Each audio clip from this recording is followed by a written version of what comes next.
Oke, selamat pagi Sensei dan teman-teman. Di sini kami dari kelompok 4 akan mempresentasikan tentang bab statistik non-parametrik. Next. Nah, berikut ini merupakan nama kelompok dari kelompok 4, yaitu yang pertama ada saya, Clarissa Febriani dengan NIM 23151, yang kedua ada Wanda Hafidza dengan NIM 23154, yang ketiga ada Sofa Lutfun dengan NIM 23136, yang keempat ada Nabila Wardani dengan NIM 23150, dan yang kelima ada Fawaz Kevin Harada dengan NIM 23076. Next. Nah, berikut ini merupakan overview atau daftar isi dari kelompok 4 yang akan dijelaskan oleh kelima anggota kelompok kami. Yang pertama, ada pengertian statistik non-parametrik. Yang kedua, ada pentingnya statistik non-parametrik. Yang ketiga, ada statistik deskriptif. Yang keempat, ada statistik inferential. Yang kelima, ada teori probabilitas. Next. Nah, berikut ini merupakan pengertian statistik non-parametrik. Jadi, apa sih statistik non-parametrik itu? Statistik non-parametrik adalah cabang statistik yang berfokus pada analisis data tanpa membuat asumsi spesifik mengenai distribusi probabilitas populasi yang mendasari data tersebut. Jadi, statistik non-parametrik adalah cabang dari statistik yang tidak memerlukan asumsi tentang distribusi data tersebut. Next. Nah, berikut ini merupakan ciri khas statistik non-parametrik. Yang pertama, tidak bergantung pada data distribusi. Yang kedua, lebih fleksibel. Yang ketiga, cocok untuk sampel kecil. Next. Nah, berikut ini merupakan contoh statistik non-parametrik. Yang pertama, uji chi-square. Jadi uji chi-square ini untuk melihat perbedaan distribusi frekuensi pada data kategorikal. Yang kedua ada uji Mann-Whitney. Uji Mann-Whitney ini untuk membandingkan dua sampel independen ketika asumsi normalitas tidak dipenuhi. Yang ketiga ada uji Kruskal-Wallis, pengganti ANOVA ANOVA ketika data tidak berdistribusi normal. Dan yang keempat ada uji Wilcoxon untuk uji sampel berpasangan yang tidak mengikuti distribusi normal. Mengapa statistika non-parametrik penting? Statistika non-parametrik penting dalam penelitian karena tidak mengharuskan data mengikuti distribusi tertentu, seperti distribusi normal. Metode ini cocok digunakan untuk data yang tidak memenuhi asumsi parametrik, misalnya data ordinal, nominal, atau data distribusi yang tidak diketahui. Statistika non-parametrik juga berguna ketika ukuran sampel kecil dan ketika data yang dihasilkan dari penelitian kualitatif tidak memungkinkan untuk dianalisis dengan teknik parametrik. Dengan fleksibilitasnya, metode ini memungkinkan peneliti untuk tetap melakukan analisis yang valid meskipun asumsi normalitas tidak terpenuhi. Pertama, apa itu statistik deskriptif? Statistik deskriptif adalah metode-metode yang berkaitan dengan pengumpulan dan penyajian data sehingga menjadi suatu informasi yang berguna. Statistik deskriptif memiliki fungsi mendeskripsikan atau memberi gambaran tentang objek yang diteliti melalui data sampel atau populasi. Kemudian ada bentuk-bentuk penyajian data dalam statistik deskriptif. Yang pertama ada mean. Mean adalah salah satu ukuran gejala pusat. Mean dapat dikatakan sebagai wakil dari kumpulan data. Menentukan mean dapat dengan cara menjumlahkan seluruh nilai dalam data tersebut kemudian dibagi dengan banyaknya data yang ada.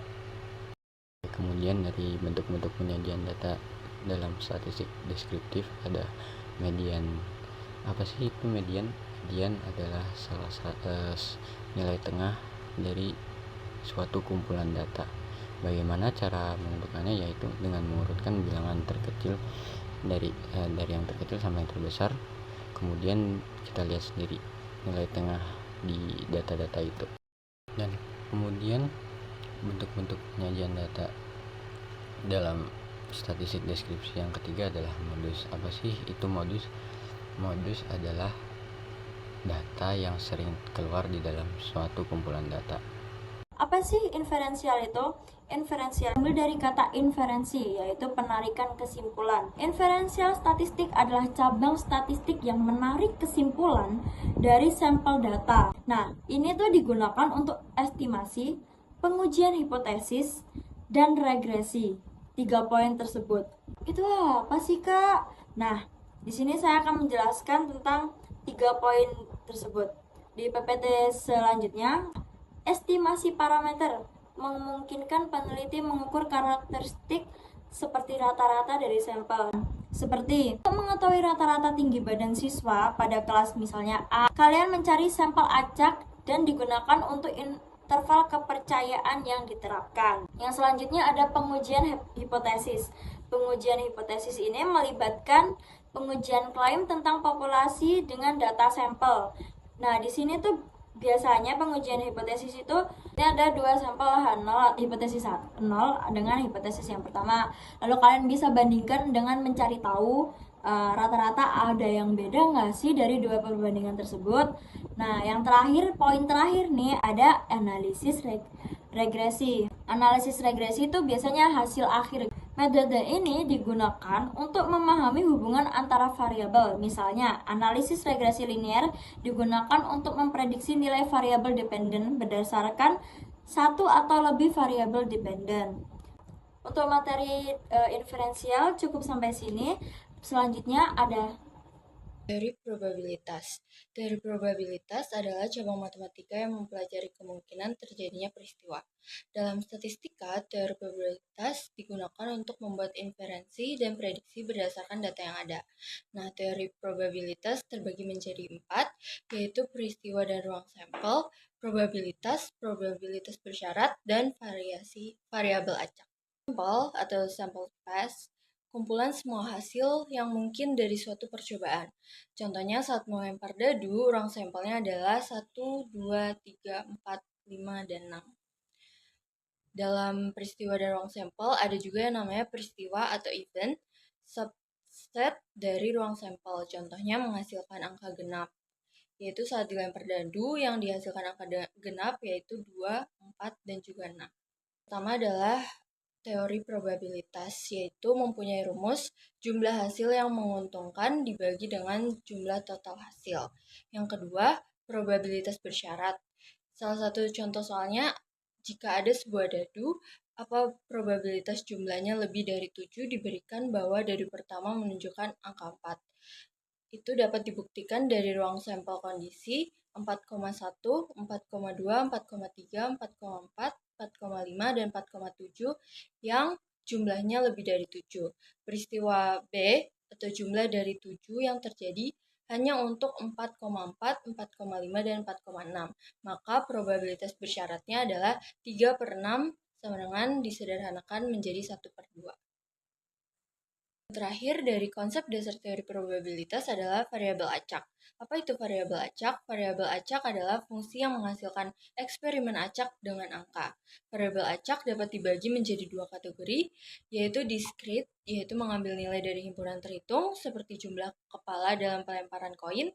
Yang kedua adalah continue, mengambil nilai dari interval kontinu seperti tinggi badan, yang dapat memiliki nilai di sepanjang interval tertentu. Jadi, kesimpulannya, konsep dasar teori probabilitas yaitu ada 4, peristiwa, variabel acak, probabilitas, dan probabilitas bersyarat.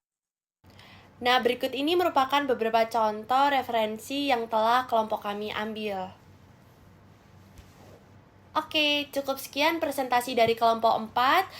Jika ada kurangnya, kami mohon maaf yang sebesar-besarnya. Semoga apa yang kami sampaikan berguna untuk diri sendiri dan banyak orang pada khususnya. Terima kasih.